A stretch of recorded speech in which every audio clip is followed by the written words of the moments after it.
Ya, kita awali kabar pemilu. Pemirsa, Presiden Joko Widodo mengunjungi lokasi terdampak banjir bandang lahar dingin Gunung Merapi di Sumatera Barat. Dari Bandara Internasional Minangkabau, Kepala Negara langsung menuju ke salah satu lokasi terdampak di Kabupaten Agam. Presiden Jokowi yang tampak didampingi oleh Ibu Negara Iriana Joko Widodo, Menko PMK Muhadjir Effendi, dan Gubernur Sumatera Barat Mayeldi terlihat langsung ke lokasi terdampak banjir lahar Merapi yang menelan korban jiwa hingga lebih dari 40 orang. Pemerintah menetapkan masa tanggap darurat selama 2 pekan hingga 24 Mei mendatang. Selain meninjau lokasi terdampak banjir lahar dingin Merapi, Presiden juga menyerahkan santunan duka dan bantuan bagi keluarga korban terdampak bencana. Yang menimpa Sumatera Barat saat ini, Presiden Republik Indonesia Joko Widodo yang rusak berat, yang rumahnya rusak berat, yang memang di jalur yang berbahaya, tidak mungkin kita biarkan, mereka penduduk kita biarkan untuk membangun di tempat itu lagi, sangat berbahaya, sehingga harus direlokasi. Dari 159 ada 100-an yang sudah setuju untuk relokasi, sisanya masih dalam proses. Pak, ada arahan khusus Pak terkait penanganan bencana, tadi kan sempat rapat juga Pak di dalam itu terkait arahan khusus. Ya, poin-poin tadi mengenai evakuasi, mengenai yang belum ketemu, korban yang belum ketemu agar diupayakan. Kemudian juga masalah logistik harian untuk para pengungsi saya lihat juga masih baik, dan logistiknya juga masih 3 minggu ke depan juga masih cukup. Saya kira seperti itu yang saya cek. Momen pertemuan Presiden Joko Widodo dan Puan Maharani di acara Gala Dinner World Water Forum di Bali menyita perhatian publik. Sontak pertemuan dua tokoh nasional yang berbeda pilihan saat Pilpres lalu itu memantik banyak spekulasi. Lantas, apakah pertemuan Puan dan Jokowi ini menjadi sinyal menuju rekonsiliasi?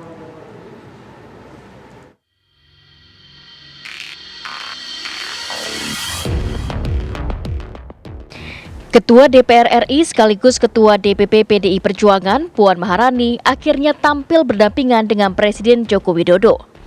Momen pertemuan itu terjadi saat Presiden Jokowi menyambut Puan Maharani di Taman Budaya Garuda Wisnu Kencana di acara Gala Dinner World Water Forum ke-10 di Bali. Puan yang mengenakan kebaya putih berjalan menuju panggung di mana Presiden Joko Widodo sudah berdiri menyambut. Keduanya lalu saling bertegur sapa dan juga tersenyum. Presiden Jokowi dan Puan Maharani juga berfoto bersama di hadapan para awak media. Setelah itu, Presiden Jokowi dan Puan berjalan bersama ke area jamuan. Puan mengaku banyak melakukan komunikasi dengan Presiden Jokowi, juga dengan Presiden terpilih Prabowo Subianto saat acara berlangsung. Namun dirinya enggan membeberkan apa saja yang dibicarakan.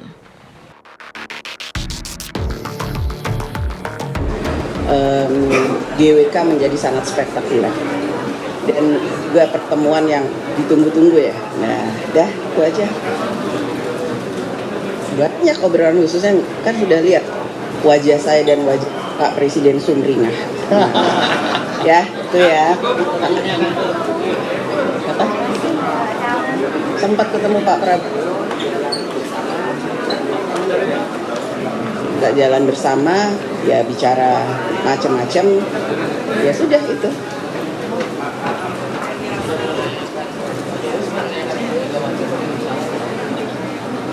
Nanya nggak ya? Lupa. Ya, udah cukup ya. Terima kasih. Pertemuan kedua tokoh ini tentu mengundang perhatian publik. Sebagian pihak memberikan apresiasi, meskipun berbeda pilihan saat Pilpres lalu, namun keduanya tetap bisa bersama dalam memajukan Indonesia. Apakah kemudian permasalahan antara PDI Perjuangan dan Pak Jokowi itu sesimpel pertemuan antara Mbak Puan dan Pak Jokowi? Enggak juga gitu. Apakah kemudian joget-joget itu bisa diartikan hubungan mereka yang melunak?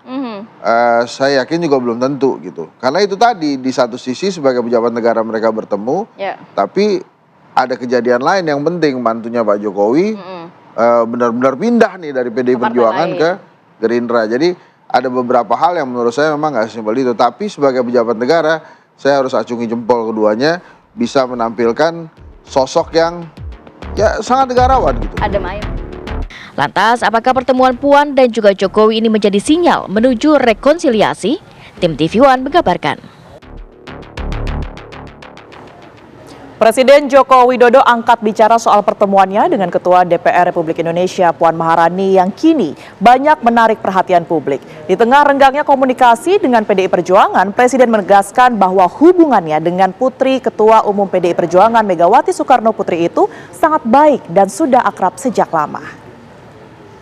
Tapi kemarin sempat akrab bertemu dengan Bu Puan di KTT BWF, Pak. Apa ada momen rekonsiliasi? Sudah lama sekali saya akrab dan baik dengan Mbak Puan. Tapi kemarin ngobrol apa Pak? Pas waktu akrab Pak, senyum semeringah gitu Pak, ketawa-ketawa gitu loh Mbak Puan. Ya semeringah dong, masa nggak boleh semeringah. Pak, rencananya ketemu dengan Bu Mega juga Pak. Makasih ya. Rencananya ketemu dengan Bu Mega. Terima kasih teman-teman. Yang diobrolkan ya masalah air, namanya di World Water Forum. Ada pembahasan bertemu dengan Bu Mega nggak Pak? Saat Dengan Mbak Puan nggak ada. Presiden Joko Widodo memperkenalkan Prabowo Subianto sebagai Presiden terpilih Indonesia di World Water Forum. Prabowo dikenalkan sebagai sosok yang akan melanjutkan komitmennya terhadap manajemen air saat menjadi Presiden.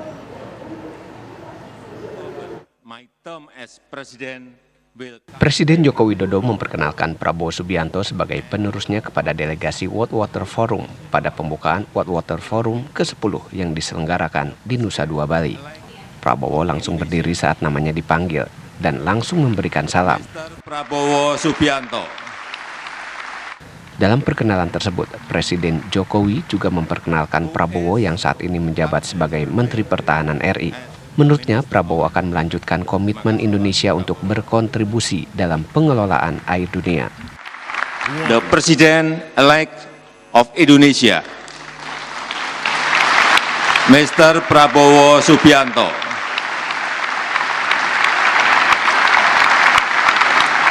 Who is currently serving as the Minister of Defense, who will continue Indonesia's commitment to contribute toward world water management.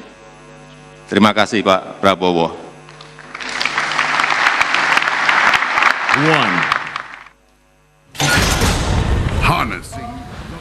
Dalam sambutannya di hadapan para delegasi World Water Forum, Jokowi mengingatkan para pemimpin dunia tentang pentingnya air bagi keberlangsungan hidup manusia, karena air sebagai sumber kehidupan. Dari Nusa Dua, Bali, tim TV One mengabarkan. Presiden RI terpilih Prabowo Subianto bertemu dengan CEO SpaceX dan Starlink Elon Musk di sela acara pembukaan World Water Forum WWF ke-10 di Balangan, Bali, Minggu malam. Pada kesempatan tersebut, Prabowo juga memperkenalkan sejumlah rekan ke Elon, seperti pendiri The Capital Rosan Ruslani, Ketua Dewan Pertimbangan Kamar Dagang dan Industri Kadin Indonesia dan CEO PT Bakri and Brothers Tbk BNBR, Anindya Bakri, dan politisi sekaligus pengusaha Marwarar Sirait.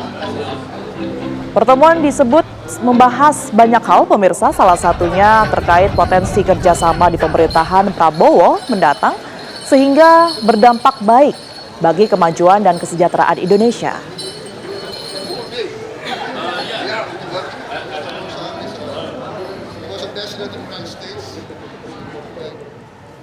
Pemirsa, hakim di Mahkamah Konstitusi menggelar sidang pleno pengucapan putusan perselisihan hasil pemilihan umum pemilihan legislatif. Sebanyak 207 perkara akan dibacakan putusan dismisal untuk menentukan perkara mana saja yang akan dilanjutkan atau tidak oleh MK ke tahapan pembuktian. Selama 2 hari, Mahkamah Konstitusi akan melangsungkan sidang pleno pengucapan putusan perselisihan hasil pemilihan umum, pemilihan legislatif. Hari ini pemirsa terdapat 155 perkara yang akan dibacakan putusan dismisalnya. Hingga waktu pengajuan permohonan 3. Wali Kota Medan, Bobi Nasution resmi menjadi kader Partai Gerindra. Lalu bagaimana dengan Jokowi dan Gibran Rakabuming Raka? Kabarnya akan kami hadirkan sesaat lagi.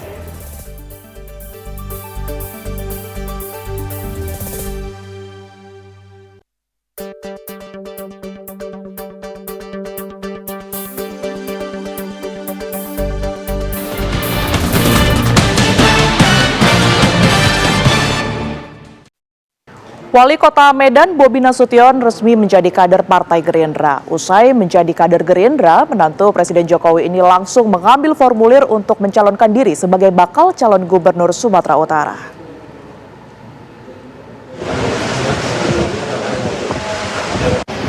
Wali Kota Medan, Bobi Nasution resmi menjadi kader Partai Gerindra. Menantu Presiden Jokowi ini menerima kartu tanda anggota yang diberikan langsung oleh Ketua DPD Partai Gerindra Sumatera Utara, Gus Irawan Pasaribu. Bobi menyatakan langkah politiknya ini sudah mendapat restu dari mertuanya Presiden Joko Widodo. Pak Jokowi sendiri sudah mengetahui atau mengizinkan kita masuk Gerindra juga? Ya pasti sebagai orang tua, kami sebagai anak pasti minta izin sama orang tua. Hari ini saya sebagai kader Gerindra, tentunya saya akan terus koordinasi dengan Gerindra, dengan Partai Gerindra. Saya tidak akan berjalan atas nama pribadi saja, tapi saya akan berjalan atas nama Gerindra juga tentunya. Banyak masukan, banyak pembelajaran dari tokoh-tokoh Gerindra, banyak yang menyampaikan bagaimana seorang karakter pemimpin itu bisa dicerminkan.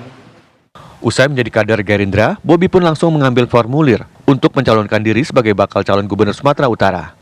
Bobi menyatakan proses komunikasi untuk bergabung ke Gerindra sudah dilakukan cukup lama. Insya Allah pada malam hari ini juga saya memberanikan diri untuk mendaftar sebagai calon gubernur Sumatera Utara sebagai kader Gerindra ini sendiri. Gerindra menjadi partai pertama yang didatangi langsung oleh Bobi Nasution untuk maju di Pilgub Sumatera Utara 2024. Sebelumnya Bobi juga telah mengambil formulir pendaftaran bakal calon gubernur Sumatera Utara yang diwakili oleh tim pemenangannya. Dari Medan, Sumatera Utara, Ahmidal Yauzar, TV One mengabarkan. Setelah Bobi Nasution resmi berlabuh ke Partai Gerindra, lalu akan berlabuh ke manakah? Presiden Joko Widodo dan anaknya Gibran Rakabuming Raka, Partai Golkar akan menyiapkan karpet merah kepada Jokowi dan Gibran jika mereka akan berpindah haluan ke Partai Golkar.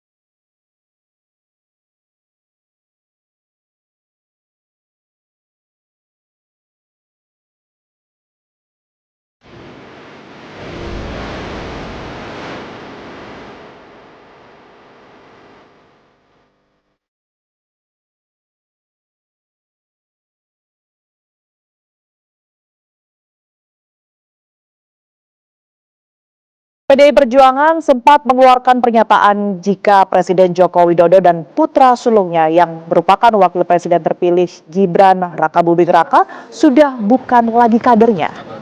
Pernyataan ini menyusul setelah hubungan Presiden Joko Widodo dengan partai berlambang banteng Moncong Putih tersebut renggang pasca Pilpres 2024. Penegasan PDI Perjuangan tersebut menimbulkan spekulasi. Kemanakah Presiden Joko Widodo dengan Gibran Rakabuming Raka akan berlabuh setelah dari PDI Perjuangan? Jika Bobi Nasution yang merupakan menantu Joko Widodo sudah memilih Partai Gerindra sebagai kendaraan politiknya, akankah Jokowi dan Gibran juga akan berlabuh ke partai yang diketuai oleh Prabowo Subianto tersebut? Karpet merah bagi siapapun yang ingin masuk Partai Golkar, termasuk Mas Gibran, termasuk Pak Jokowi, termasuk. Lolos terpilih sebagai anggota legislatif, musisi Ahmad Dhani diusung Partai Gerindra untuk maju di pemilihan Wali Kota Surabaya periode 2024-2029. Akankah Ahmad Dhani mengambil peluang tersebut atau tetap menjadi anggota Dewan terpilih yang akan menduduki kursi di Senayan?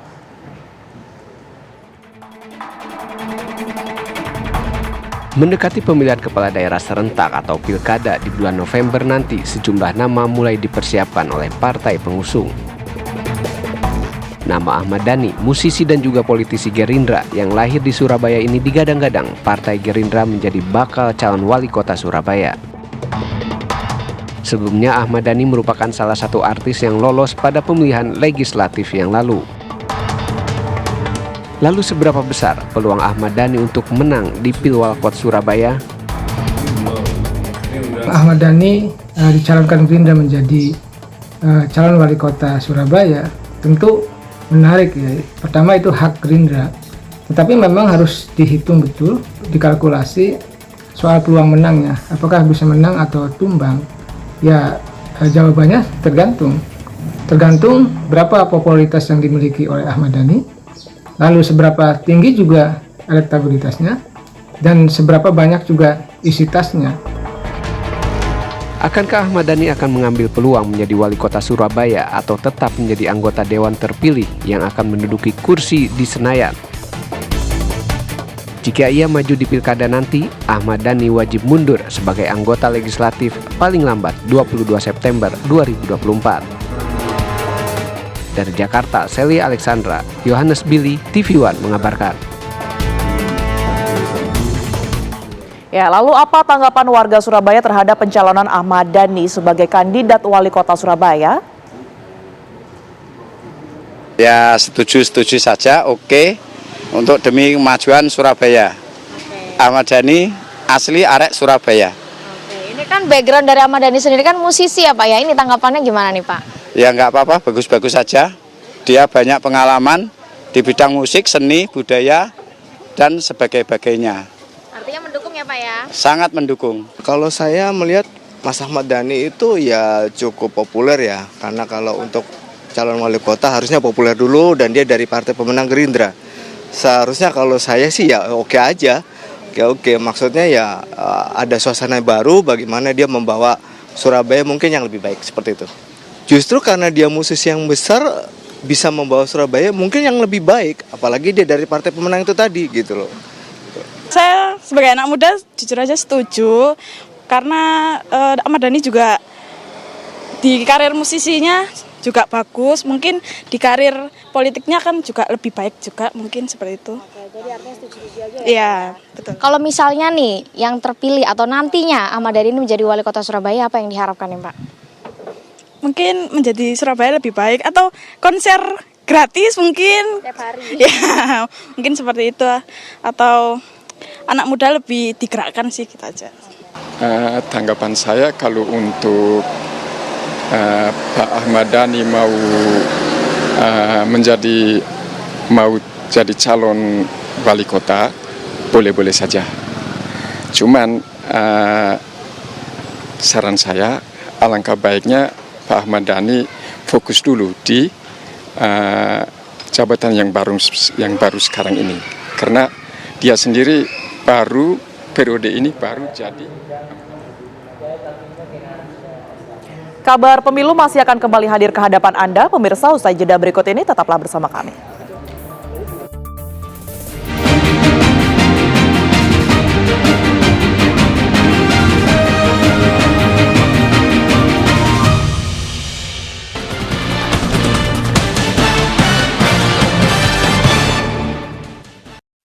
Anda kembali di Kabar Pemilu, pemirsa. Ratusan orang relawan pendukung caleg terpilih dari PDI Perjuangan mendatangi kantor Komisi Pemilihan Umum Sragen, Jawa Tengah.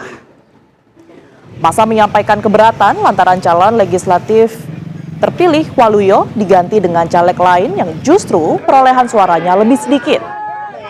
Waluyo memperoleh 6.226 suara, namun karena aturan internal partai, suara terbanyak tidak bisa dilantik karena suara yang masuk berasal dari luar zona yang telah ditetapkan partai. Masa berharap komisioner KPU tetap menggunakan sistem proporsional terbuka dalam penetapan anggota dewan.